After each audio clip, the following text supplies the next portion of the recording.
Industry మీద చలంగారు కక్కినంత విషం మరెవరు కక్కలేదండి. కరెక్ట్ ఎందుకండి? అవునవును. అంటే ఎందుకు అంత దుర్మార్గంగా సార్ ఇది ఒక విచిత్రమైన ట్రెండ్ సార్.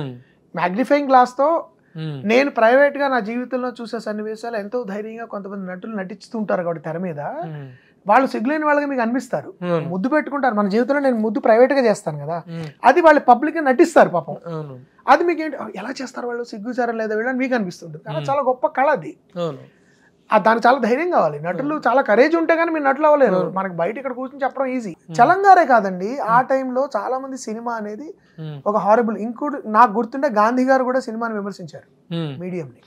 గాంధీ గారు సినిమాను విమర్శించడం వేరే, సినిమా ఇండస్ట్రీ సినిమా ఇప్పుడు ఒక సినిమా బాగుంది బాగలేదు మీడియమే కరెక్ట్ కాదన్న వాళ్ళు ఉన్నారు. అది ఎంత దారుణమైన విమర్శ అంటే ఎట్లాగంటే నేనేమన్నా అది కొంత మనం ఏకీపించాల్సిన అవసరం లేదు, ఏకీపించాల్సిన అవసరం లేదు. ఇప్పుడు నేను ఎప్పుడు ఆయన మాల పిల్లకి ఆయన స్టోరీతో చేశారు కానీ మళ్ళీ సగంలో వచ్చేసారు అనుకుంటా కదా, దాన్ని తిడతారు. అసలు సినిమా వాళ్ళంటే ఒక అస్పృశ్యులు, అంటరాని వాళ్ళు, దుర్మార్గులు, నీచులు, నీతిబాహుయులు, అసలు సినిమా అనేటువంటిది ఒక అసహ్యకరమైనటువంటి వ్యవస్థ అన్నంత స్థాయిలో ఆయన రాసిన లెటర్స్ అండి.